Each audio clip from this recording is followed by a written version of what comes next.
Haleluya. Haleluya. Seperti gadis yang dilepaskan tadi, karena dia sayang sama tuannya, sukacita dia, saudaraku, menyenangkan Tuhan. Bagaimana menyenangkan Tuhan? Menyenangkan Tuhan, mematuhi Tuhan. Bagaimana mematuhi Tuhan? Tuhan mau kita segambar dengan dia. Mari berubah tiap hari. Amin.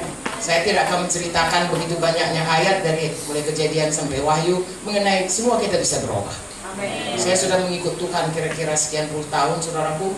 Ya, waktu saya mula-mula mengikut Tuhan dengan hari ini, saya jauh berubah. Minggu yang lalu dengan hari ini pun saya jauh berubah.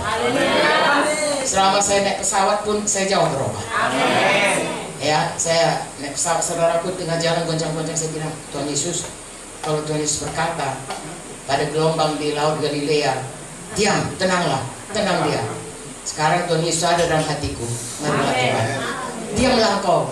Semua turbulensi semua ini, capek kurasa begini jauh kalau goyang-goyang. Tuhan, berikanlah supaya kuasamu itu jadi. Saya katakan, diam kau semuanya. Angin ribut, tercampak kau semua ke lautan. Tahukah saudara? Goyangnya berhenti, saudaraku. Dan saya makin berubah, makin sayang sama Tuhan. Amin. Saya bilang, Tuhan, tidak ada satupun yang Engkau tidak berikan yang terbaik untuk kami. Terima kasihlah Tuhan. Ajarilah saya untuk lebih lagi ya mengasihimu. Jadi tiap hari kita berubah. Amin. Amin.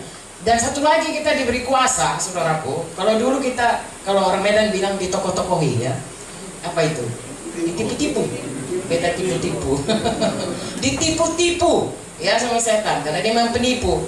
Sehingga kita merasa kita tidak punya kemampuan, tidak sanggup untuk melawan keadaan yang menimpa kita, atau melawan dosa, atau melawan segala sesuatu yang dibawa di dunia ini, masih di bawah dosa, bawah kutuk dosa, dan di bawah perhambaan setan. Kita rasa kita tidak mampu, padahal firman Tuhan berkata kita dipulihkan, bahkan kita bisa mengusir setan. Amin. Kalau kami di daerah Karo, saudaraku, ada namanya di sana begu ganjang, ya, takut semuanya. Begu ganjang itu, begu itu artinya hantu. Ya, ganjang itu tinggi, jadi mereka bilang kalau nampak dia tinggi, anak-anak pun takut, saudaraku. Orang tua pun takut, apalagi anak-anak. Tapi, saudaraku, di dalam Yesus kita punya kuasa mengusir setan.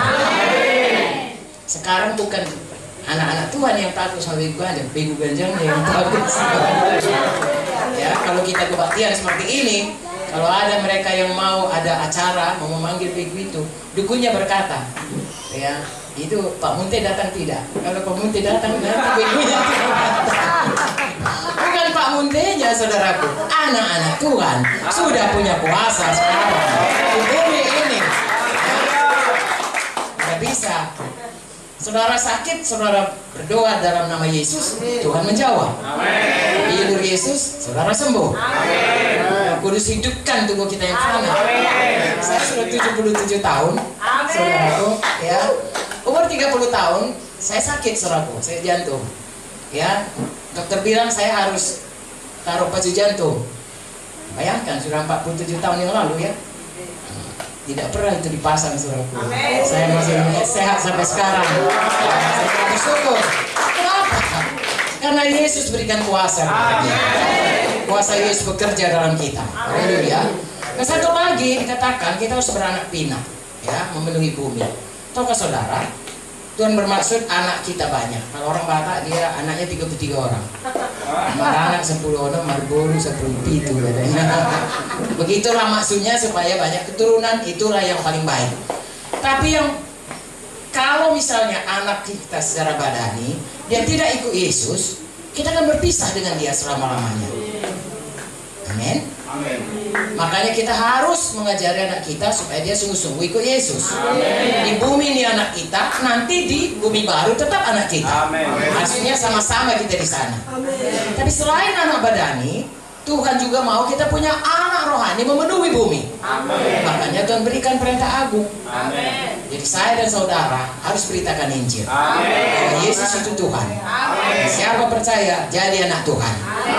Bagi kita itu jadi anak rohani.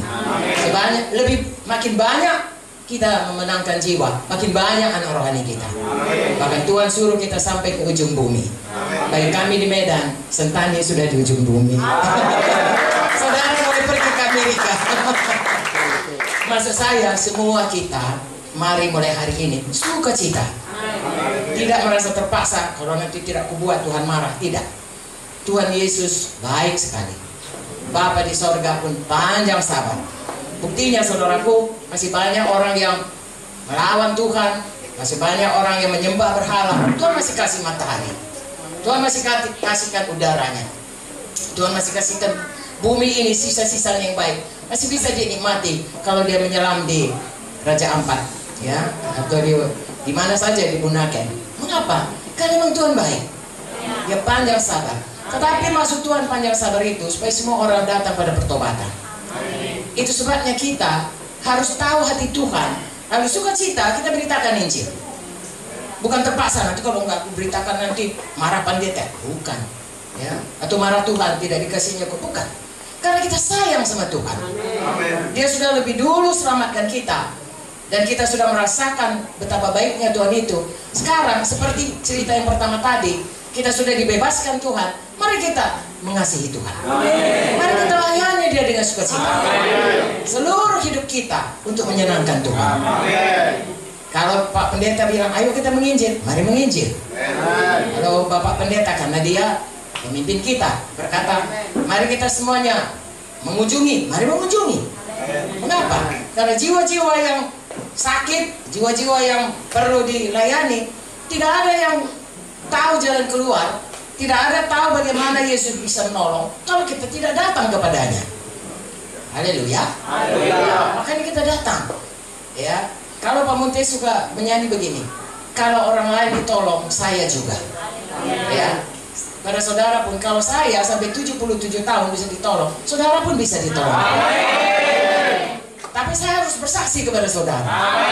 Saudara juga bersaksi kepada orang lain.